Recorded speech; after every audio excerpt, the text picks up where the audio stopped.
Hello, happy Friday. I don't have my earpiece in. I'm just gonna. This hair right here.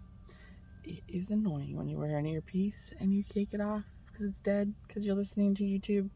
Drive you batting crazy, but I'm gonna get to it. All right, so let's just recap this half year. We are in the half year stance. We had in December leading into January, we had 2 kids out of Cal City that vanished. They just vanished. We've had 6 months of silence. And then they come up with this wazzy-dazzy little doozy-casty video. Butter your toast, get you all back on your 2 feet, butter your toast, and say what they want you to hear. Perfect. Great.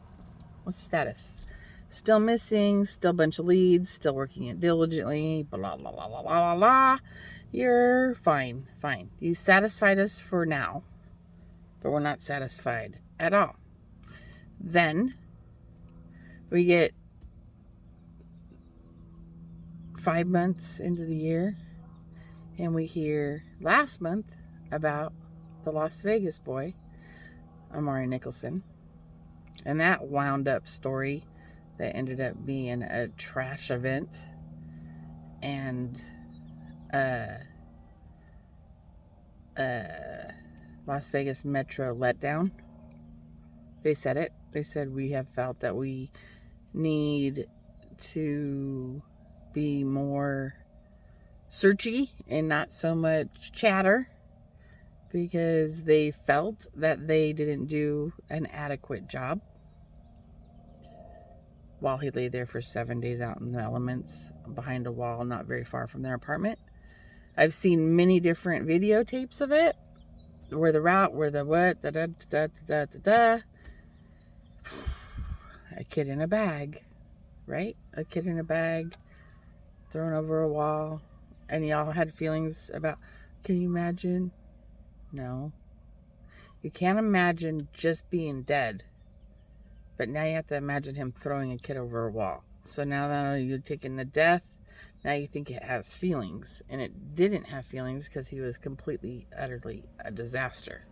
His story was a disaster. Her rendition of the story and the leads to it were a disaster. Again, there's reasons for this breakdown today. Then we go from Amari Nicholson to a kid found in Dallas, not even a week and a half later. Found in the middle of the road, stabbed, blah, blah, blah. Okay? Again, some sappy story or some sappy way. They found a kid in the middle of the street. The lady called 911. Yada, yada, yada. Another lady called 911 as well. It's exhausting. Can you hear me? Can you feel this? Are you feeling this? Everybody's called 911. Nobody's in a complete and utter, true, honest relationship. And all these kids are ending up dead. Okay. So now we fast forward not very far along. In Texas, we have Samuel Olson. Ends up missing. Ends up like a delay missing. The school doesn't render a 911 welfare check or any of that kind of situation. And again, a kid ends up dead. This time in a different county, still in Texas, at the hands or let's just say there's a person in custody, but due to forensics and time of death and all of the things and who saw who at the last and what was the last and all of that is still under investigation. But the common between Cal City, Las Vegas, Dallas, Houston is everybody is single. Cal City, the mom, the bio mom that pushed these 2 babies out, these 2 littles, lost her custody because she was hanging out or around the wrong people that had records or violent offenses or all the things. Okay? Then she had an incident that led to a kid to go to the hospital. Okay? It turned into a child welfare neglect thing, and her court records indicate that she had to follow and stay away from the following people, and they listed them, ding ding ding ding ding. And if you don't change your ways, then she ends up pregnant. She didn't change her ways. She's hanging out with these same people, right? She's not supposed to be in contact. No nothing. No bridges. No, maybe just behind the scenes. Nobody will know. And she gets into alcohol and weed and partying like rock stars and leaving her kids with some random person that she's not supposed to be around. And she tested dirty to keep her aid and probably get prenatal coverage on the kid that's in womb. And she tests dirty. The hospital has to call because she's on welfare. She has a pending child endangerment case, and it's a red flag. It comes up in the system, and therefore CPS comes in and goes, and he's underweight and in ICU, and you can visit, but you don't. So again, you lose custody, or you lose primary custody in hopes. They give you time. They make you listen. They say go to classes. You choose not to. You still go with your same flow, and you lose your kids to two bimbettes that had multiple foster care children. They obviously wanted littler kids to go with their, I don't know, kids, their biological kids at the house. But they had a mismatch of ages, and they had probably way too many and overwhelmed with the situation. And they had to move, and there wasn't adequate housing, and blah, blah, blah, blah, blah, blah. And now we all are in agreement that nothing about Cal City even remotely makes any damn sense. Except for, here's my connect the dots. We have Cal City, bio mom, sleeping around, not married, not involved with any particular person, but single, not taking care of her birth responsibility as a mom or a mother, keeping her young protected from malice and mayhem. Okay, we go to Las Vegas, and the bio dad gets put in jail from the bio mom's fight, argument, whatever. Oh, he did it because he's from his own behaviors and his own choices and blah, blah, blah, whatever. Blah, blah, blah. So he goes to jail. She continues to be pregnant. She meets another guy. He's the push papa. He's there. He holds it. He burps it. He changes the diapers. He helps her. They do whatever they're doing, dating, best friends, whatever. But he's the push partner. He watched baby come out of her hoo-ha, and yay. But obviously she didn't put Bozo the Clown's name on the birth certificate, nor did she put this kid on the birth certificate. She gets rid of that guy. Not in a relationship, not in a committed relationship. They tear apart. They're like X-nay on the friends, even calling whatever. And then we meet the new bozo and the new asshole and the new prick. And now mom can't keep her clothes on, and she designs a website so she can show herself. Wonderful representative of herself. Perfect timing. So she meets the new bozo.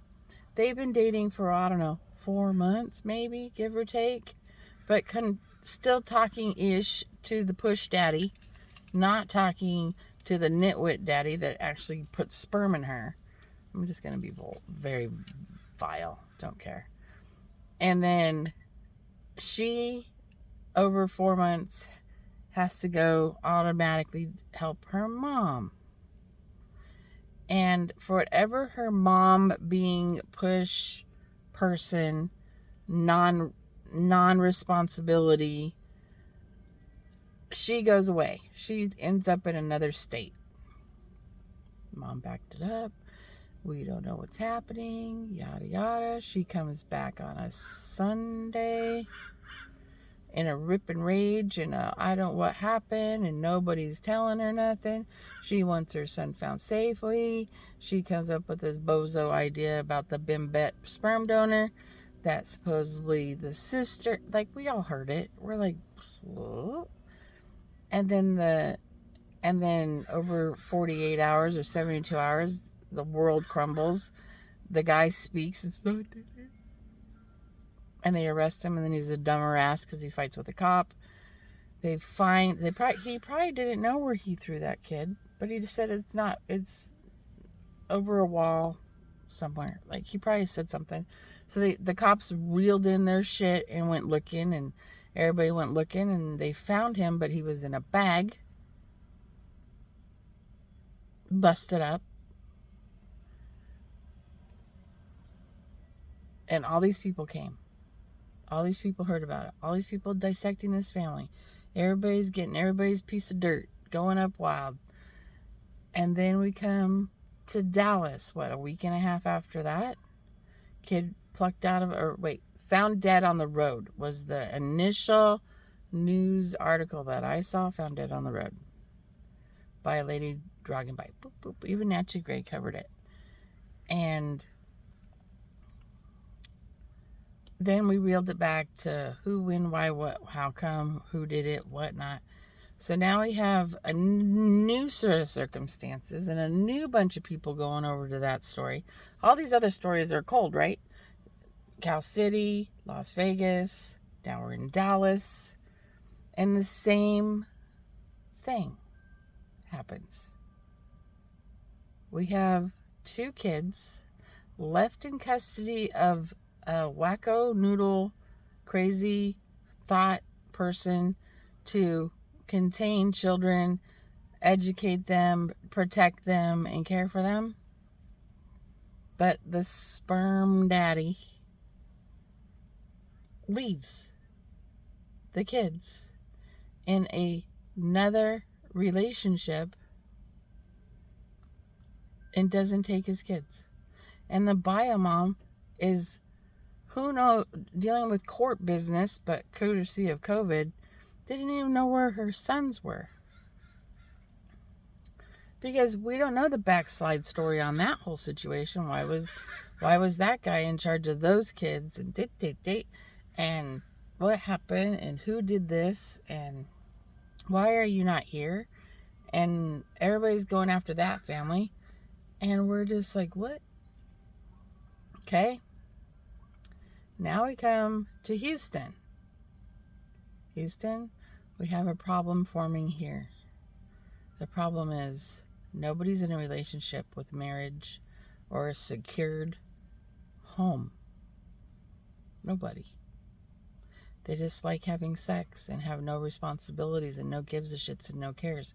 Because everybody that's a primary person, primary care provider, push mama, stepdad, new dad, push parent, push partner, parent, / we're done, goes to this dumb, like, everybody has the same alibi. They're not there when all this shit hits the fan. Nobody's there. Nobody knows.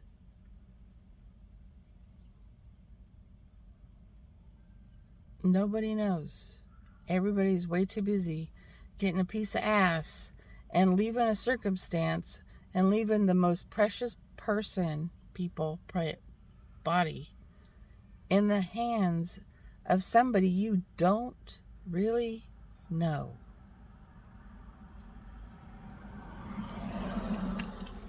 Super sad. So, is sex that important? Are relationships really important? Are the beings that all cities, counties, and states have some kind of aid, housing aid, food stamp aid, healthcare aid, available to single, low income, barely making it, to keep your kids safe and food in their stomachs and all of the things, but instead you opt out of all of the aid and all of the securities that you can make it for a better, maybe not the best life, but better than the life that ended them up dying or missing. or losing custody of.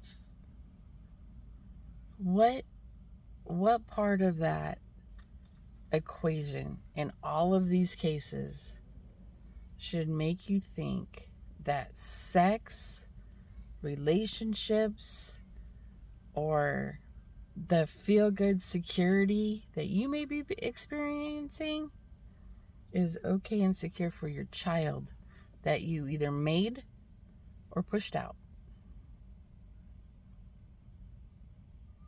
I don't understand. How come a relationship, when you have a child, your relationship is either married or stay single? And if you are single, you should stay safe and single, meaning you do not go randomly chasing whatever for whoever, him or she, to have a relationship when your sole purpose, because you chose to spread your legs or poke it in, made a child. And your priority is to keep them from harm, keep them healthy, happy, and safe.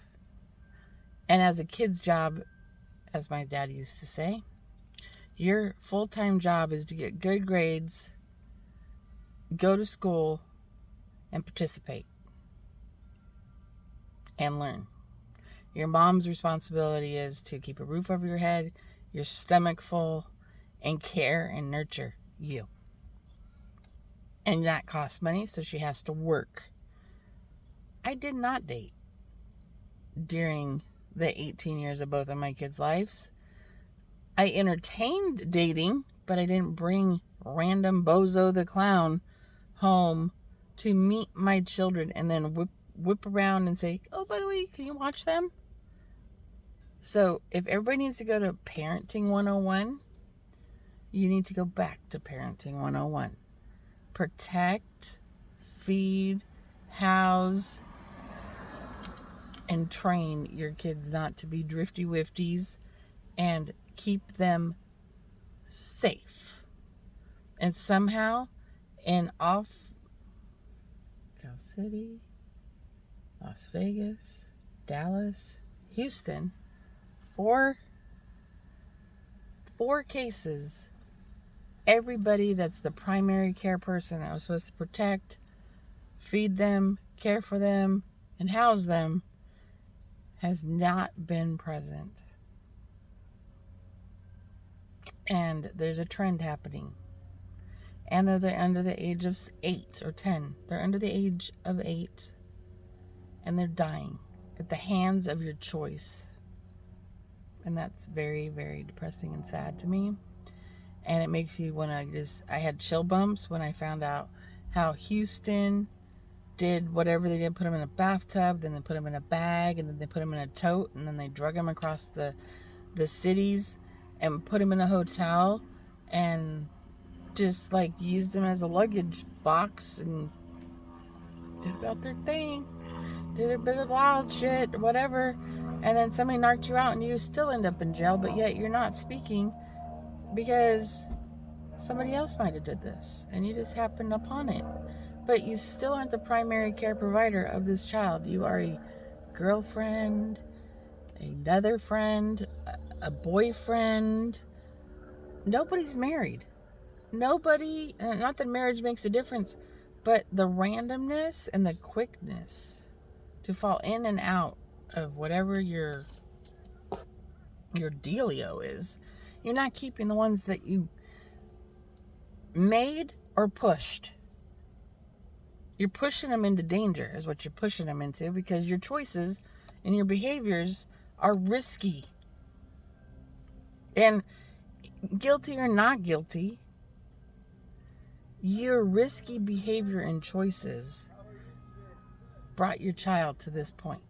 Dead. No longer breathing, laughing, giggling, walking, talking, and learning. You are not providing for them. You are burying them. And that is sad. All I hear is a Spanish guy talking out here. Blah, blah, blah, blah, blah. But it's sad. It's very, very, very sickening that all these cases have one common thing. Whichever one boyfriend, sperm donor, person, mom, person, except for the 2 Cal City boys. Everybody else is dead. And then as they die, you lose interest. Yes, YouTube, I'm calling you out. The 2 Cal City boys, 176 days missing. They gave us the letter. They buttered our toast. They made us nice. They made us feel good. But we still don't have answers. We still don't have our kids. We don't have any like I told somebody a couple weeks ago, and it kind of came to fruition the other day, when a kid out of Cal City, a little black boy, was found wandering the roads. Kind of came to fruition. My instinct was, this is what's going to happen. I told somebody this, and I said, don't think I'm psychic or nothing like that. I said, those kids of Cal City, if they're not dead, and they don't know who they are, they've been called, John and some other name. Let's just say other names. And they are safe, and they are fine, and they are well, but somebody's calling them other than their names, the ones that they went by or born by, and somebody has them, and when they're done with them, they're going to pitch them out on the curb, and they're going to end up walking with a t-shirt, no shoes, and socks, and there's going to be somebody that comes along and finds them wandering the roads of who knows where, and there's going to be a bulletin that says, we have 2 boys found wandering the roads. This could be in years from now. It could be in hour. It could be tomorrow. It could be in 3 days. It could be in 20. It could be out of state. It could be even out of the country. And these kids, when they're done with them, they'll just put them on the road and drive away like a dog, because they don't care. They're not their family. They're not their mom. And those kids are going to have to get DNA tested. Hopefully there was DNA in the Cal City house to match them in the database to know that these kids are the kids that have been missing for XYZ years. Elizabeth Smart. Case in point. She was hiding in plain sight. Not plain sight, she was in the woods, but she knew, she heard her name, Elizabeth, in searchers, but she was embedded into, like, they walked right by, and she couldn't say nothing, she couldn't do nothing, because something was going to happen to her terrible. Now she's a mom of kids. But these kids are going to be plucked. They've got plucked out of the air. They can be plucked right back into the ground. They can go, boop, we're done. Like the kid in Cal City is wandering around, and they found the dad and the grandpa, and they're like, boop, boop, boop. Like, that version can happen to the Cal City kids. But again, a mom with bad choices chose dick over children, and dick and drugs over children, keeping her kids safe. Las Vegas chose dicks over keeping her son safe. Dallas, dad chose to run, thinking that this was the best fit for 2 little kids. Obviously not the best choice, was it? The bio mom of those 2 little boys was out of the loop. Probably another bad choice. But I'm not judging her, because she was out of the loop. Then you have Houston. Another set of circumstances that we chose pussy over keeping your kids safe.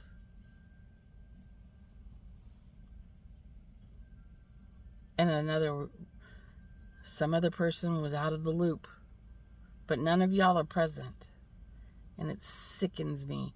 I'm afraid to open my Facebook wall and look at my message report, because it petrifies me now. Like, who's watching all these stories happen, and they're choosing how to do this, or their choices are leading to death.